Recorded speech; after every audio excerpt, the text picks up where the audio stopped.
Mangalam sadhu veshaya shishya chita vilasine vidita kila vedyaya moksha vigna vighatine Swami Kashi nivasaya deshikaya viragine Chaitanyananda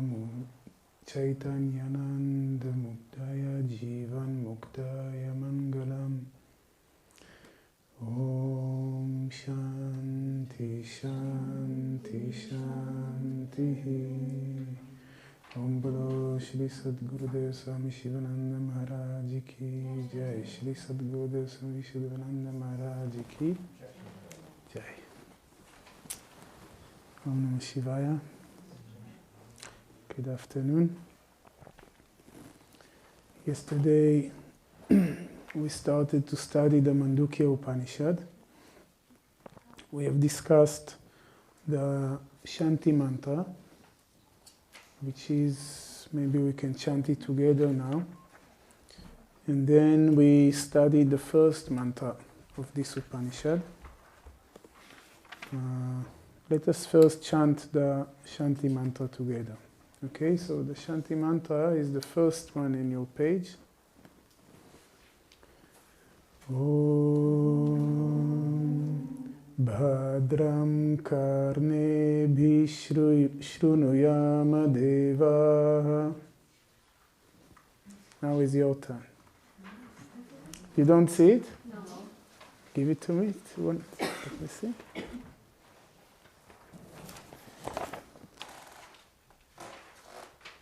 We don't have it here. Okay. We have it in the Kirtan books.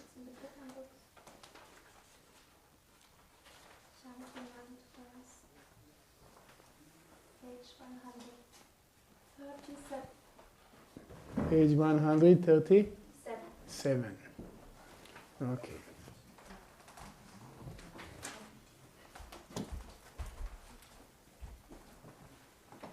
And it's the last verse, I think.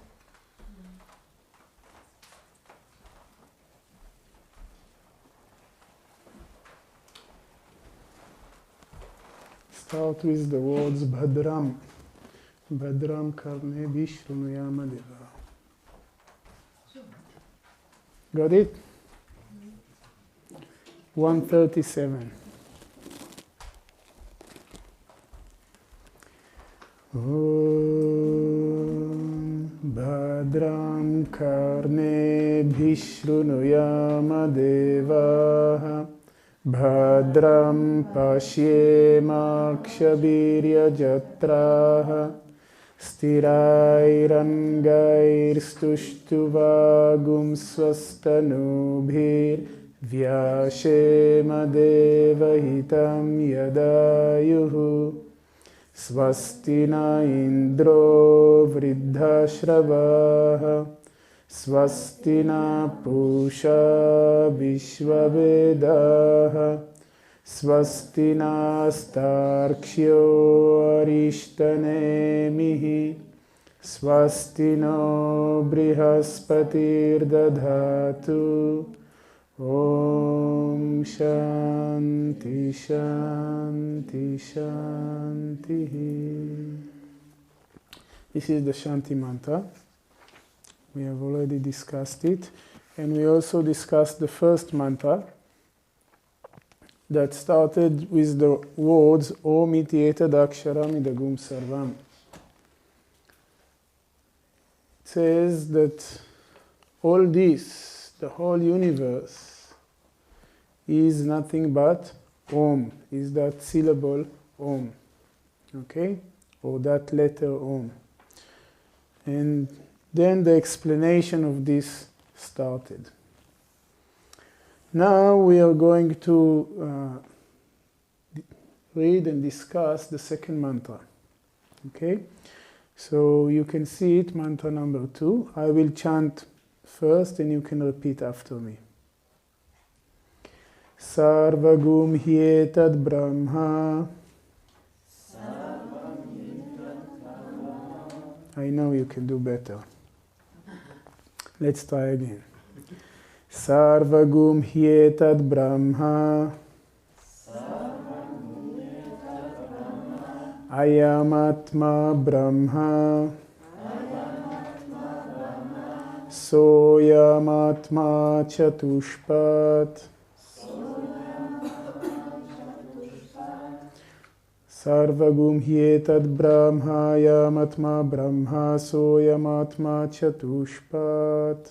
Very good. This is the second mantra. It is very short, but very, very important. It says, Sarvagum hyetad Brahma. Sarvam hi etad Brahma. So, the first part of the mantra says that all this indeed is Brahman. This, we explained yesterday, refers to the world, to the entire world of phenomena, to the entire universe. And it says all this is nothing but Brahman. We are going to discuss it. Then it goes further and explains. It says, I am Atma Brahma. This Atma, this self, is Brahman. And finally it says, Saha I am Atma Chatushpat. That Atma, that self which is Brahman, has 4 parts. Okay, so this is the translation, the literal translation of the mantra, and now we will need to take it one word at a time and explain it. Okay? Shankaracharya says in his commentary, all this indeed is indeed Brahman, meaning all what is spoken of as the syllable Om is Brahman. In the first mantra, we read Bhutam bhavat bhavishyaditi sarvagum hyetad brahma yacchanyātrikalatitam tadapi onkara eva. We read in the first mantra that everything which is past, present or future is nothing but Om.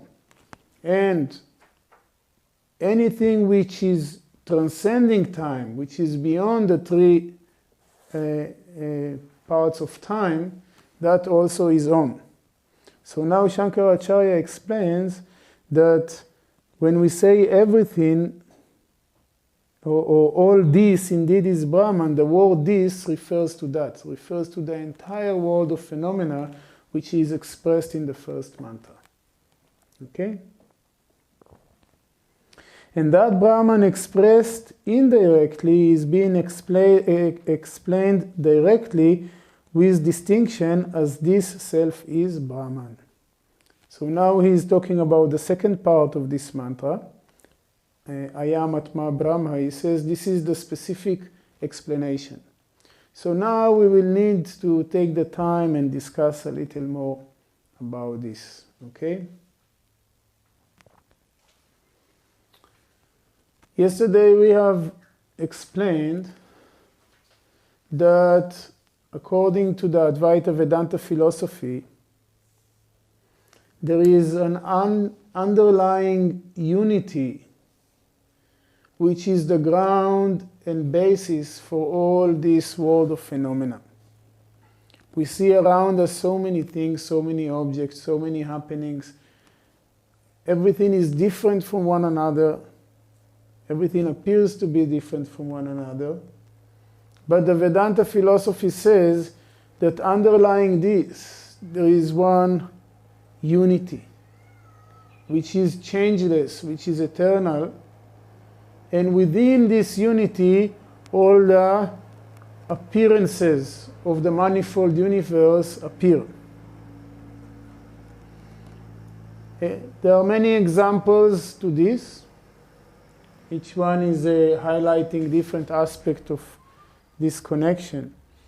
One famous example is the example of the clay, or the clay and the pot. Okay? We have a pot made of clay. Yesterday we also mentioned it briefly.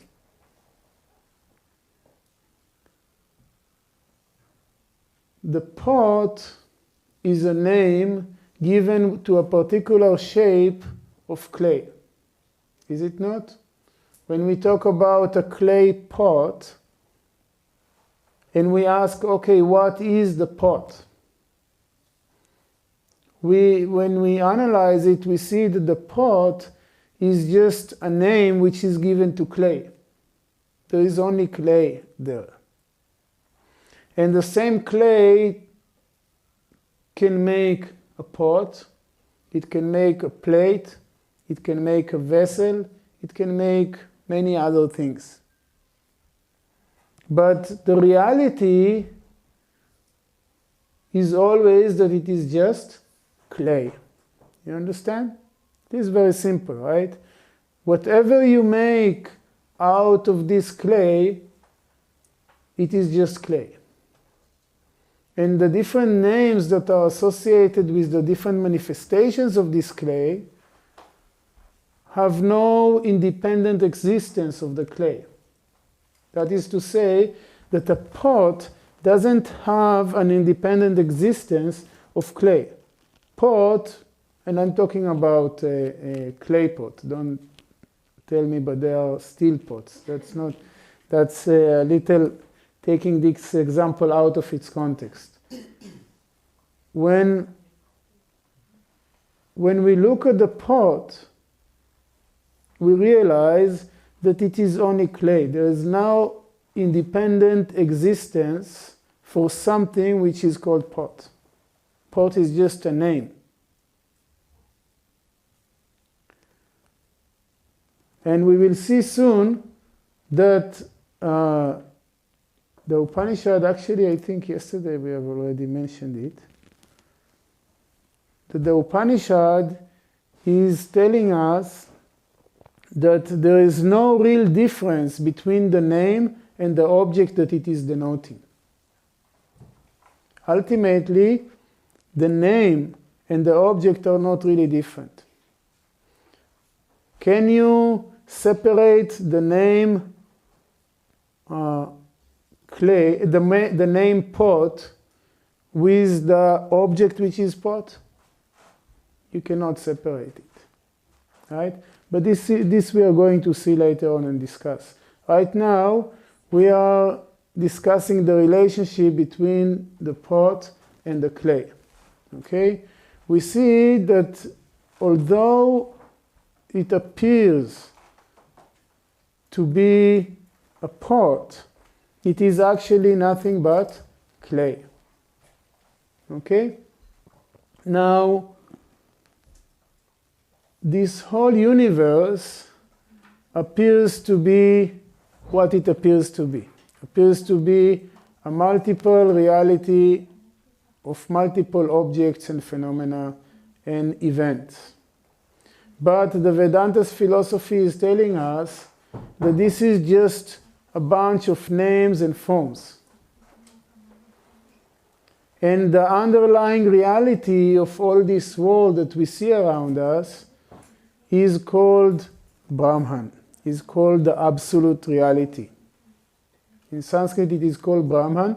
Brahman basically means that which is ever big. It's come from the root, bri, which means to grow. So something which is ever growing, which is infinitely big, is Brahman. In other words, that which is including anything within it, that which is the absolute. This is called Brahman. And that Brahman, according to the philosophy of the Advaita Vedanta, is the ground of all being. In relation to Brahman, the whole universe is like the pot in relation to the clay. They say it again. In relation to Brahman, this whole universe is like the pot in relation to the clay. Pot is an idea. Pot is a name. But the only reality is the clay. And you cannot have a pot apart from clay, as I have already mentioned. In the same way, the whole universe is just an appearance within consciousness, within that absolute reality which we call Brahman. Now, this Brahman is being denoted by three aspects. They are not really attributes, but maybe we don't have a better words. It is called in Sanskrit Sat Chit Ananda. First of all, Brahman is. This is Sat. Sat means existence. It exists. It is. Now, the word Sat is a very interesting concept that we need to analyze. In the Bhagavad Gita, Lord Krishna is defining Sat and Asat in this way. He says, Na sato vidyate bhavo, na bhavo vidyate sataha. Sat, existence, is something that can in no time go out of existence. On the other hand, Asat, non-existence, can never come into being. So something which is Sat, something which is real, can never go out of existence in all the three periods of time, past, present, and future. And something which is Asat can never go out of, can never exist. Now, if we analyze it, it will be very strange, right? This is a watch, okay? Is it existing? Of course, right? Here I'm holding, I'm feeling it. You can also feel it if you want. If we accept the definition of Sat, it says if something is real, it can never go out of existence. If you look this watch is real. But what about 100 years ago? Was this watch existing 100 years ago? Probably not. What about in another 100 years, will it exist? Probably not. So how can Krishna says that something which is real has to exist at all times? Otherwise it is not real. And if it is not real, it can never exist. What about this watch? It appears to exist now, but it didn't have existence in the past, and it is not going to have existence in the future. So what is the meaning of this?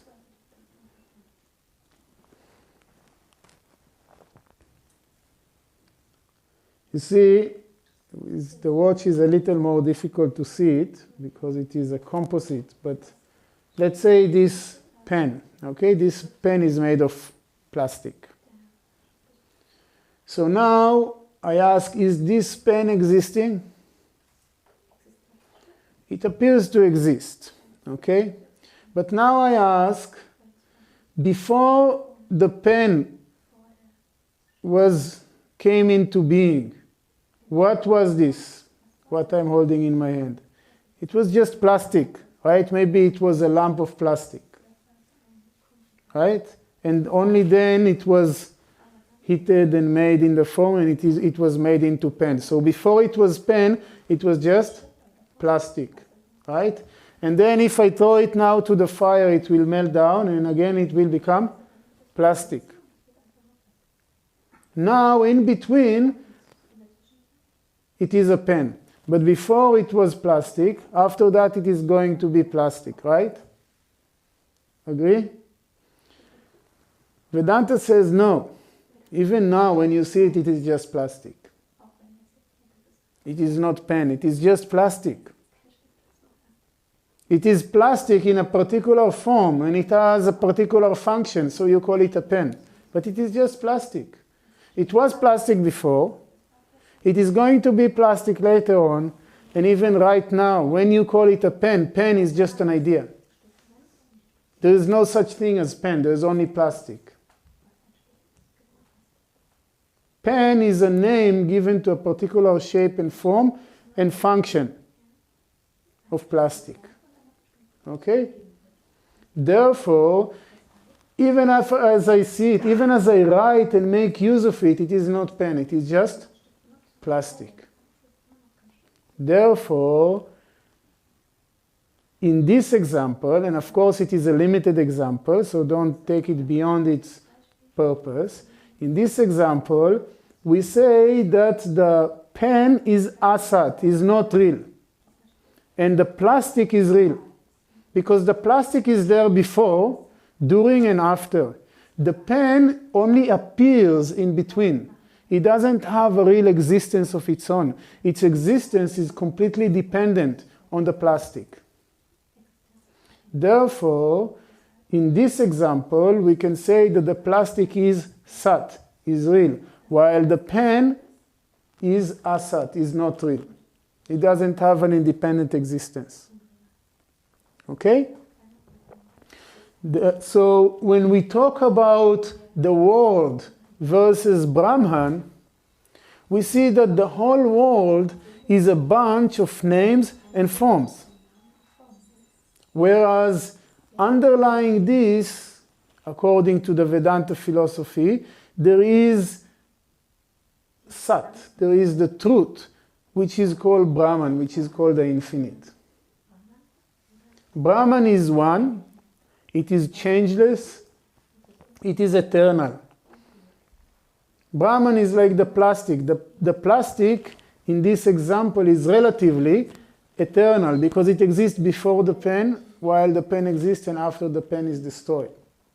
So in this sense, the plastic is eternal. It is not eternal, we know. Plastic also changes. But just in this example, it appears to be durable.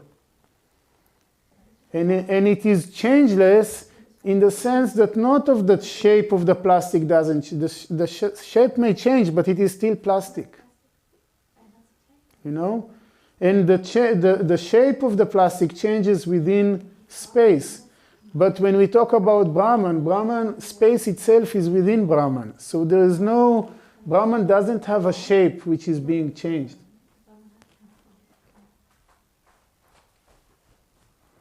Okay, so Brahman is considered to be Sat, that which is real. And the world of phenomena, the changing world around us, is considered to be Asat. Or later on, Shankaracharya introduced another term which is called Mithya. Mithya means an appearance. It is not completely unreal. Like they give the example of the son of a barren woman. You know, a barren woman is a woman who cannot give birth. So the child of a barren woman is Asat, is non-existence. Or they give the example of the teeth of the crow. How many teeth the crow has? He doesn't have any teeth. So the teeth of the crow are considered to be Asat, unreality. It can never come into being. Another famous example is the horns of the rabbit, of the hare. Okay, they have all kind of funny examples. So this is Asat. And things which are only appearing to be, but they are not really there, are called Mithya. Okay, but I don't want to get too technical with you. I want you to understand the idea behind it. But when we talk about Brahman, that absolute, it is Sat. It is existence. It is at all times, it is the ground of being, and it is changeless. It never undergo any changes.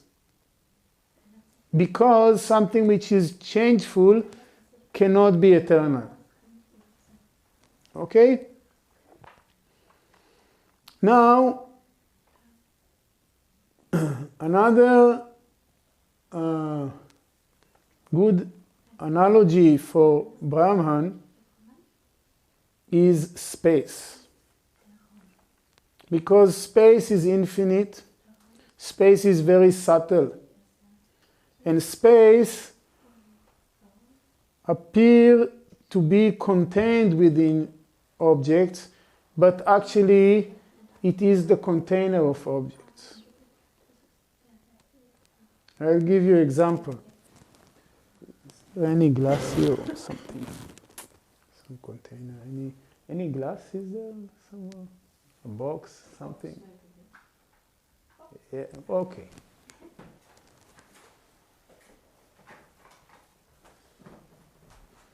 Okay. Oh, very good. We have a lid also. Okay. Now, when we talk about space, we have two divisions of space here now, right? In relation to this box. We have the inner space and we have the outer space, right? Correct? So we have two types of spaces, the inner space and the outer space. They are divided, right? The box is dividing space into inner and outer, correct? No, it is not correct. Why it is not correct? Because space can never be divided. That's the truth. Actually, it is not that the box contains space. It is that space contains the box. And I will show you it very simply. Suppose you say that the box contains space. What happens now when I move the box? Did I move space? Is space moving somewhere? No. Right? What happens if I remove the lid and pour space out? Is the box get empty of space? No. Nothing really happens to space. Why? Because space is one, homogeneous, and is undivided. You cannot really divide space. The limitation of the box is within space. It is not that the box is limiting space. There is no such a thing as divided space. Space is one, and it is undivided. The box in this case is called an upadi. In Sanskrit it is called upadi. Upadi means a limiting agent. It appears to limit space, but actually it doesn't have this capacity. Space is too subtle for the box to limit it. Okay? So space cannot be divided, and it is one. In the same way, when we talk about Brahman, the absolute reality, it is the subtlemost thing. And therefore, it cannot be divided, and it is one. It is said, Ekam eva advitiyam. It is one alone, without any second. There is only one homogeneous reality, which is the ground of all being. But this one homogeneous reality appears to be divided by many, many objects. So one object is called Swami Kashi, one object is called the stage, one object is called harmonium, and all this. But it is not really dividing the ground of being, of everything. It is not dividing that Brahman, that absolute reality at all. So Brahman is existing, and it is one, it is undivided and unchanging. Then we say also, it is of the nature of Chit. Chit means awareness, consciousness. That Brahman, that absolute reality, the ground of all being, which is the beginning, the middle of the end, and the end of everything, is of the nature of consciousness. Consciousness is not the product of the brain, as we said yesterday, according to this philosophy. But consciousness is the ground of being. There is consciousness, and consciousness alone is. There is a growing number of scientists today who accept this notion that the ground of being is consciousness, and not consciousness is the product of matter. I have met quite a number of these scientists, and they say they are from different disciplines in science. And they say that modern science is facing a lot of challenges, especially when studying theories like relativity and quantum physics and stuff like this. And neuroscientists, I have met few neuroscientists, and they all say we have very serious problems that we are not able to solve. And when we accept the notion that consciousness is the ground, and within consciousness matter appears, then all these unresolved problems, they resolve themselves very, very neatly, very beautifully. Anyway, whatever it is, in Vedanta it is very clear. It is for thousands of years, this philosophy is telling us, don't think that matter is the ground of being. Don't think that matter is there independently. Matter is just an appearance within consciousness. The example which is being used, and we have, again, we mentioned it already, is the example of the dream world. Within the dream, we have lots of appearances. We see so many objects, so many things.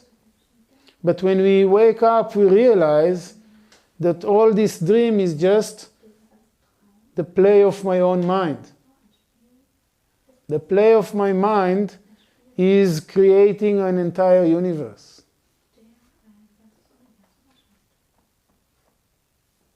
There is a mantra that we chant at the end of the arati, every satsang. Om natatra suryo bhati na chandra tarakam nema vidyuto bhanti kutoya magnihi tameva bhantam anubhati sarvam tasya basa sarvamidam vibhati. It is talking about self-luminosity, and it is explaining this point. What is self-luminosity? Something which has an inner light doesn't need an external light to reveal itself. For example, if I lit a candle and somebody asks me where is the light of the candle, I don't need to bring another candle to lit it. It already has a light. Right? The sun appears to be self-luminous. Right? If I want to see the sun, I don't need to bring a flashlight, because the sun itself is self-luminous.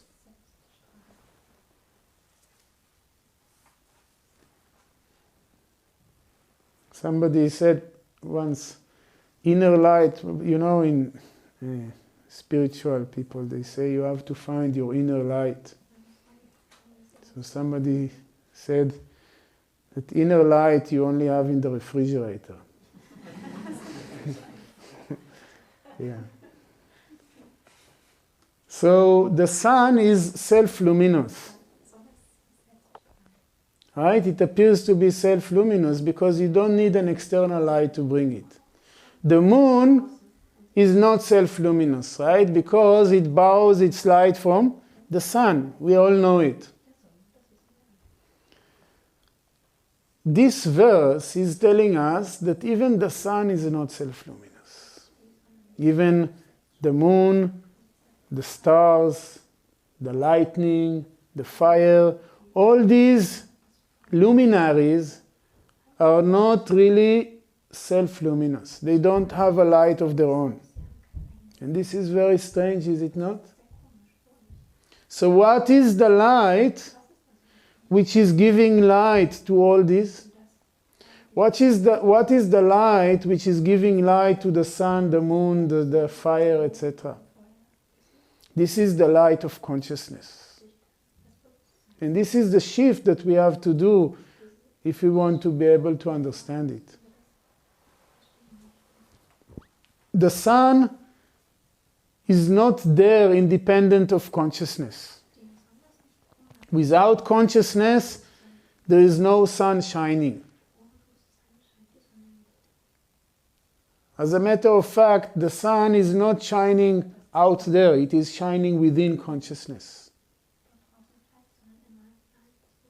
Just as the sun in my dream doesn't have any light independent of my own mind. In a similar manner, that sun outside doesn't have any independent existence apart from consciousness. Consciousness is. Consciousness is the ground of being. Consciousness is Brahman. And finally, the last aspect of this Brahman, of this Absolute, is called in Sanskrit Ananda. Ananda is being translated usually as bliss.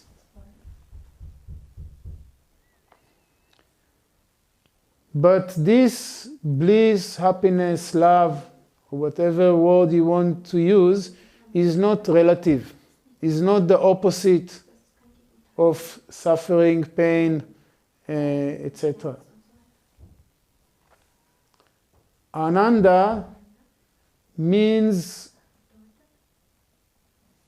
that the nature of Brahman, the nature of the Absolute, is infinite bliss, unallotted bliss. These are the three different aspects of this Brahman. Sat, it exists. Chit, it is of the nature of consciousness, of knowing. And Ananda, bliss. There are a few things which are universal in this world. Everybody wants to be, right? Nobody wants to cease to be. We are struggling for our continuation. Even people who are fed up with life, they don't want to cease to be. They just want to get rid of their suffering. Then everybody wants to know. Curiosity is universal. And finally, everybody wants to be happy. Everybody wants to be happy. Nobody wants to suffer at all. Yogis are saying that the reason for these universalities is that our nature is Satchit Ananda, is existence, knowledge and bliss. Because our nature is existence, we are.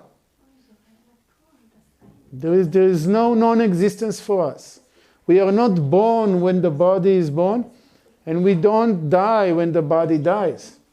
We are independent of anything.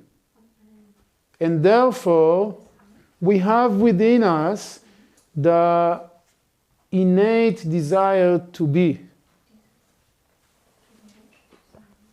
And it is universal. Then, our nature is awareness, knowledge, consciousness. Therefore, the pursuit after knowledge is universal. And finally, everybody wants to be happy. Did you ever ask yourself why? Because if you think about it, it should be reasonable that some people will want to be happy and some people will prefer to be miserable. Right? Because everywhere we look in the world, we see that people have different preferences. But when it comes to this, it is universal. It is unified. Everybody wants to be happy. It's not only 95% of humanity or 95% of all beings. No, it is 100%. Everybody wants to be happy. Why? The yogis tell us this is because this is our nature. We want to be happy because this is our nature. Sometimes people tell me, no, but all the time being happy is boring. I say, if you are bored, then you are not happy. To be happy means it's not boring. It cannot be boring because the moment boredom comes, it is not happiness anymore. Happiness is ever fresh, ever new. Right? Is anybody was ever bored by being in love? Yeah, I was in love, but it was too boring, so I decided to hate a little bit.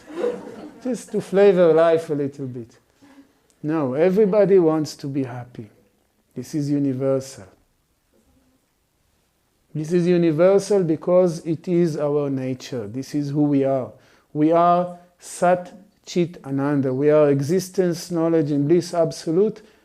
And not only we are, the whole universe, the ground.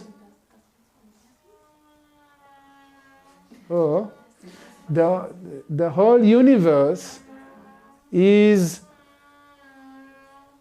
or the ground of the whole universe, that reality, the truth behind the whole universe is Sat Chit Ananda, existence, knowledge, and bliss absolute. That alone exists, that alone is the truth. And within this, there are so many appearances. The whole world is an appearance. The problem is ignorance. We are ignorant of our true nature. For some reason, we are identifying with this limited physical body and with this limited mind of us. I think that this is me. I'm sitting now on the stage and I'm giving a lecture to a bunch of people. This is due to ignorance. This is because I'm not able to recognize, to realize my true identity. The second part of this mantra, mantra number 2 in the Mandukya Upanishad, is saying, I am Atma Brahma. What is that Brahman, which is the absolute, the ground of all being? This is I am Atma. This is this self. Atma in Sanskrit means the self. The self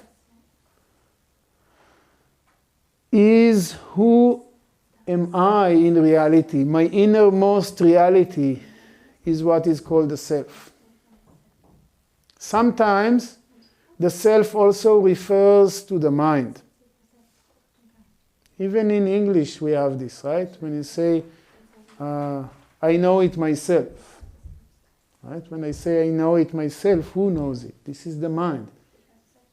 So we refer also to the mind, sometimes to the body, as the self. In the Bhagavad Gita, there is a lot of play with these meanings. Krishna says, Uddhared atmanatmanam natmanam avasadayet atmaiva hi atmano bandhu atmaiva ripuratmanaha.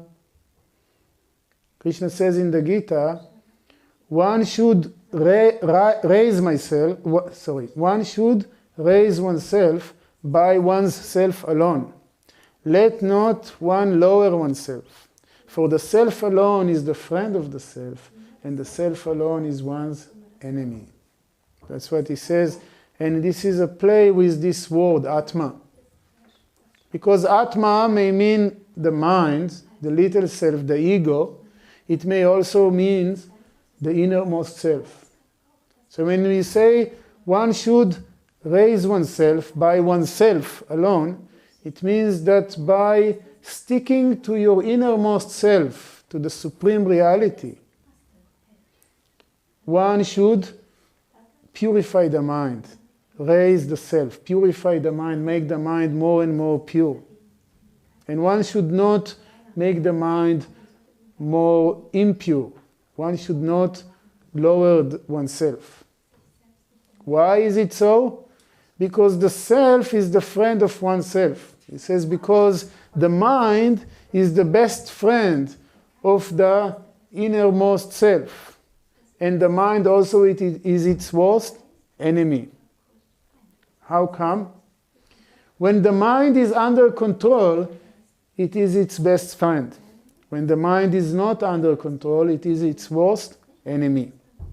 The idea is, Lord Krishna is telling Arjuna and us that for realization of the self, realization of our true nature, we should first purify the mind. We should first clean the mind from all our attachments, from all our hatred, jealousy, and desires, etc. Okay? So here in this mantra, we says, Ayam Atma Brahma. That refers, he says, that self which you are identifying with is ultimately not different than that underlying ground of all beings, which we call Brahman, which is of the nature of Sat Chit Ananda. So who am I in reality? In reality, I am not who I'm taking myself to be, but in reality, I am the all-pervading one pure consciousness, which is of the nature of Sat Chit Ananda, existence, knowledge and bliss, absolute. This is who am I. That underlying reality that underlies everything that we have described is not different than myself. And what about God? How God fits to this? Is God different than Brahman? Is God sitting outside of Brahman and doing something? Then Brahman is not Brahman. Right? What we call God is also just Brahman. What we call the self is also Brahman. That's why many philosophies, in many places, they consider the Advaita Vedanta as heresy. How can you say that you are God? But Vedanta says very boldly, yes, I am God. Not this body, not this mind, not the way I perceive myself. My true identity, my true nature as Satchit Ananda is not different than the true nature of Ishvara, of God, which is also Satchit Ananda. And also the thief, and the rogue, and the criminal, and the saint. Everything is just Satchit Ananda. It is just manifestation of the same one reality, which is called Brahman. So I am, in my true nature, the ground of all beings. Everything appears within me, including this. But due to ignorance, due to a mistake, I'm not able to recognize it. And I am identifying with some limitations, which are called the physical body and the mind. And the physical body is very limited. It is local, right? This body is sitting here on the stage. It is nowhere else to be found. Right? This physical body, if you go and look for it outside, you will never find it because it is right here. It is limited in space. It is also limited in time. It was not there some 45 years ago. And it is not going to be there in another 45 or so years. it is very limited. It is only of this size, and it has its own pains and difficulties. And I am identifying with it. Erroneously, I think this is me. And when I think this is me, when there is pain in the body, whose pain is this? This is my pain. I suffer. Right? Same thing with the mind. I am identifying with this mind. I am thinking this mind is me. These thoughts within this head are being taken to be me. I think I am thinking now. Right? Actually, if you look at the language, when I say I am thinking, it means I am the possessor of the mind and not the mind itself. Is it not? When I say I am thinking, then there is the thought and there is the thinker. The thinker is different than the thought. So even in language we can see that we are doing an error. We are identifying with these thoughts within our mind, and we think this is me. And when the mind becomes me, then the pains and the sorrows of the mind become my pains and sorrows. And there are lots of them, is it not? The mind is full of pains and sorrows. Actually, every pain is only in the mind. There is no such thing as physical pain.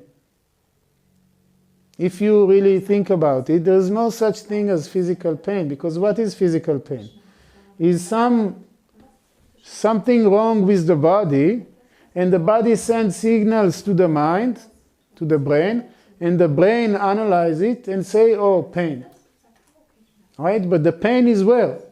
Is experienced by the brain, by the mind. Is not by the body. Actually, truly speaking, we never ever have an experience of the external world. When I see a horse, do I see a horse? Now I'm talking from purely physics, just simple physics. When I look at a horse, do I see a horse? No, what I see? There is some light which is being returned from some object in front of me, and it is coming, falling on my retina, and that is going to the optic nerve, create some signal that goes to the brain, and the brain do some function, and the result of it is that I have experience of seeing horse. Do I really see a horse?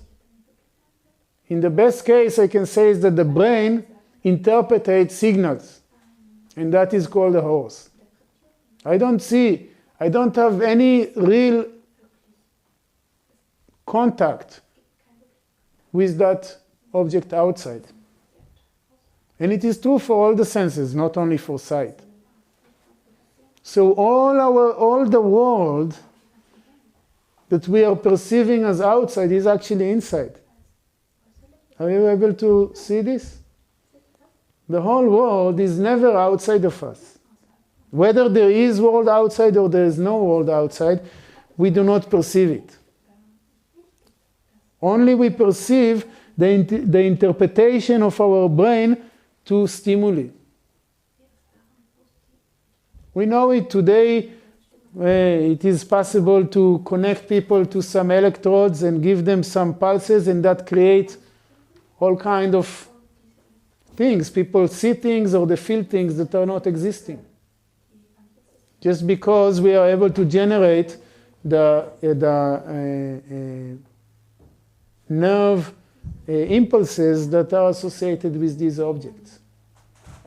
So the whole world is always within us, within the mind. Vedanta was telling it long ago. For thousands of years, Vedanta is telling us the whole world is just in the mind. It's just by the mind. It is all the work of the mind. As the mind comes up, the world appears. When the mind goes, the world disappears. Like in deep sleep. When you are in deep sleep, where is the world? Do you have any experience, any hold of the world? In the next lectures, we are going to discuss and analyze more in details about the three states of waking, dream, and sleep, and we will see. They have a very interesting approach to this. According to this philosophy, the basis for the three states is not the waking state. The basis for the three states is the deep sleep.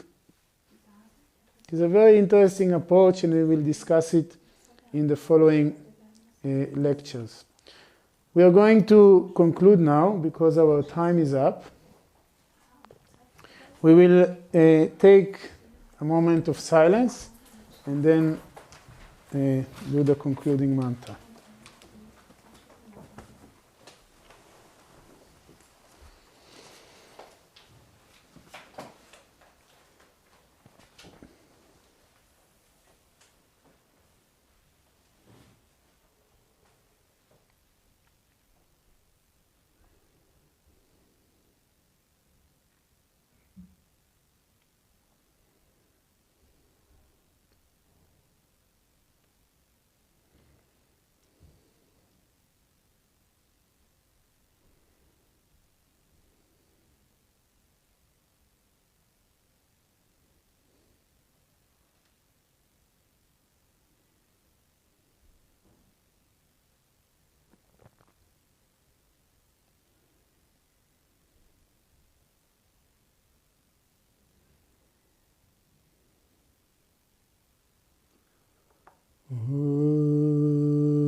Asato ma sadgamaya tamaso ma jyotirgamaya brityor ma britam gamaya Om Purnamada Purnamidam Purnat Purnamudachyate Purnasya Purnamadaya Purnameva Vashishyate Om Shanti Shanti Shanti Om Bolo Shri Sadgurudev Swami Sivananda Maharaj Ki Jai Shri Sadgurudev Swami Shuddhavananda Maharaj Ki Jai Om Namah Shivaya Hari Om Tat Sat. Thank you.